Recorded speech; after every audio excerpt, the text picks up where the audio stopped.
কিসের অহংকার তোমার মিয়া? কিসের অহংকার? এত অহংকার আর দাম্ভিকতা নিয়ে কিসের হাঁটা? কি অহংকার করার কি আছে? তুমি তোমার পা দিয়ে জমিন ফাটাতে পারো না, তুমি লাফিয়ে পাহাড়ের সমান উঁচু হতে পারো না, তো অহংকার কিসের তোমার? অহংকার সাজে একজনের, তিনি কে? এজন্য আল্লাহ বললেন বিনয়ী হও, নম্রভাবে চলাফেরা করো, ভদ্রভাবে হাঁটো। কিসের তোমার অহংকার? মানুষের কখনো অহংকার থাকতে পারে?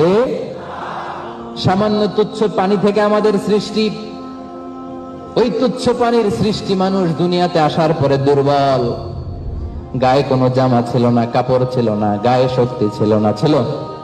দুনিয়াতে যখন আসছেন এখন তো বাহাদুরি দেখান, ওই সময় বাহাদুরি ছিল নাকি? এখন কয় সব আমার, আমার ক্ষমতা খায়া ফেলামো আমি। তো যখন আসছিলেন দুনিয়াতে শক্তি ছিল? তুচ্ছ পানি থেকে আসছেন, গায়ে কাপড় ছিল?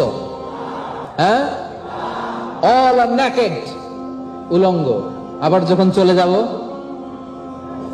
যখন চলে যাব কি কি নিয়ে যাবেন? কাফনের পকেটে করে নিবেন কি কি বলেন? তাহলে যখন এসেছি তখনও নেকেড, জামা নাই, কিচ্ছু নাই, কিছু করবার মতন শক্তি নাই। আবার দুনিয়া থেকে যখন বিদায় নিয়ে যাব তখনও আমার সাথে কেউ থাকবে না, ঠিক কিনা? এমনকি আমার কাঁধের যে দুইজন ফেরেশতা তারাও পালিয়ে যাবে, ঠিক কিনা? দুই কাঁধে জিত ছিল যে তোমার দুইজনা পাহারা, তোমারে একলা থইয়া পালাইছে তাহারা। তোমার আট কুঠুরি নয় দরজা বন্ধ যে ওই হলো রে হলো, মুখে আল্লাহ রসুল সবে বলো, ও মুখে আল্লাহ রসুল সবে বলো।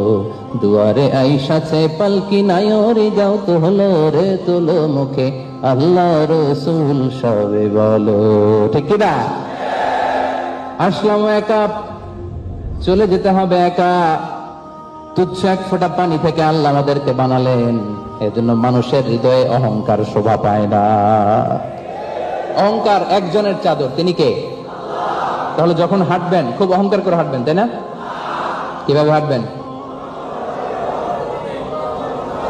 বলেন?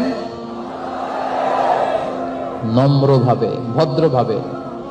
ইটস নট নেসেসারি ইয়ামশুনা আলাল আরদি, শুধু হাঁটা বোঝানো হয়েছে, ড্রাইভিং এর উদ্দেশ্য। হাঁটার সময় যেমনি অহংকার দেখানো যাবে না, ড্রাইভ করার সময় মাস্তানি করা যাবে না। অনেকে রাফলি ড্রাইভ করে, এটাও রহমানের বান্দাদের বৈশিষ্ট্য হতে পারে। হুন্ডা আছে কার কার দেখি? নাই? আচ্ছা, আছে অনেকের। প্রিয় ভাইয়েরা, হুন্ডা যারা চালান রাফলি ড্রাইভ করা যাবে না। যদি আপনি রহমানের বান্দা বলে নিজেকে দাবি করেন, হুন্ডা চালানোর মধ্যে নম্রতা থাকতে হবে। অনেকে খুব রাফলি ড্রাইভ করে, সাইলেন্সার লাগায়, এটার কি বলে? সাইলেন্সার লাগালে কি হয়? আওয়াজ হয়, আশেপাশের লোকদের খুব আরাম লাগে। কেমন লাগে? এই যে বড় বড় কন্ডোমিনিয়ামস, আমি মাঝে মাঝে থাকি অনেক জায়গায়, তো দেখি রাত 3টার দিকে রেস দিতেছে, রেস হুন্ডা দিয়ে ভো ভো করে, এমন সাইলেন্সার, অসুস্থ রোগীরা জেগে যায়। এরকম করা যাবে?